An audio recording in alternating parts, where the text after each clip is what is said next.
The following is meant for entertainment and educational purposes. It is not meant to establish a doctor-patient relationship. Please consult your mental health provider for your mental health needs. Hello, welcome to Chez Eric, where we talk about psychiatry and religion with a focus on how to apply it to your life. My name is Dr. Eric. I'm a psychiatrist who happens to be religious, and I'm going through the William James series, Varieties of Religious Experience, and we're going to talk about the relationship of philosophy to religion. This is part number 4. It's going to be a really good one, at least I think so, and this is his discussion about philosophy thus far.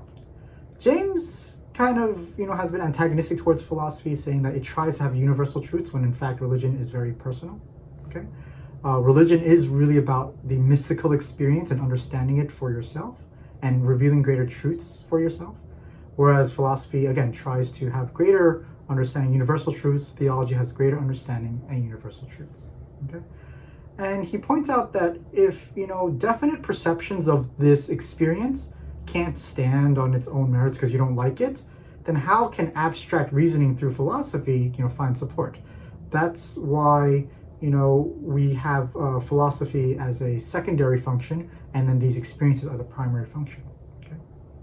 And he says that philosophy and theology, they're going to be hopeless in understanding truths, right? Because you need these direct religious experiences. However, it would be unfair to say that philosophy is useless, because philosophy can do a lot of very important things. Philosophy can help us focus criticisms and inductions where we can really analyze these, metaphysics and whatnot that we're experiencing to make sure that it's logical, to make sure that it makes sense. And, people always define gods in terms of things that make sense, that makes common sense to the intellect, right? Philosophy can eliminate, he calls, local and accidental reports about God to say, oh, that doesn't make any sense. You're illogical, you're inconsistent about what you're saying, so let's put that aside, even though you experience it. It can also potentially remove historical components that are baked into the understanding these universal truths that are created. So it turns out, oh, look, that was a historical context. It's not truly the experience of God. It's actually something else, right?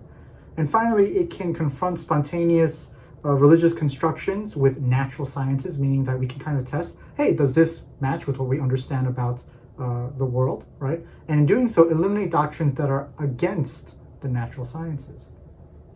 When we do this, when we allow philosophy to critically analyze things, again, not looking for universal truths, just looking to critically analyze the experience itself, what we have is a series of conceptions of understanding of religion that are possible.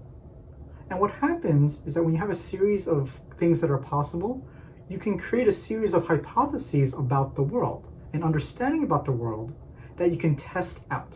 So for example, let's say we look at the belief, love your enemies. You might have an idea of what that means, and maybe loving your enemies means buying a cake for them every single day.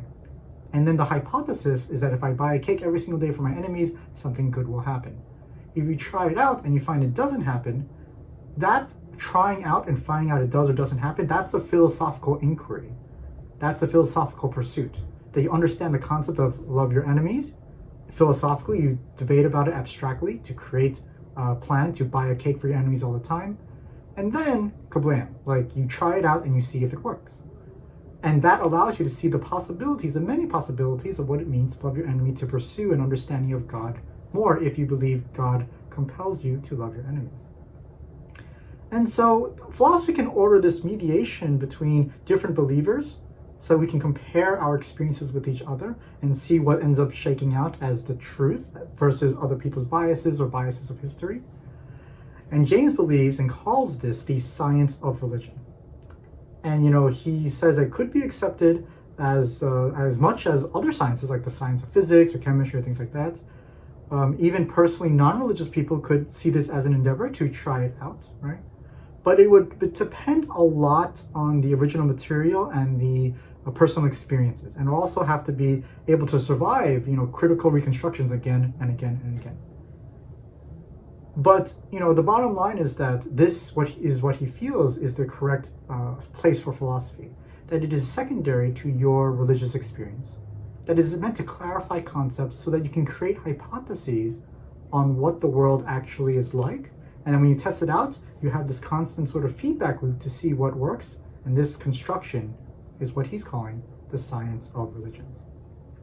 That concludes lecture number 18, Philosophy on the Varieties of Religious Experience. I hope you enjoyed that. I found that pretty illuminating. So, I'll see you next time. And next time we'll talk about, I think, other characteristics of the religious experience.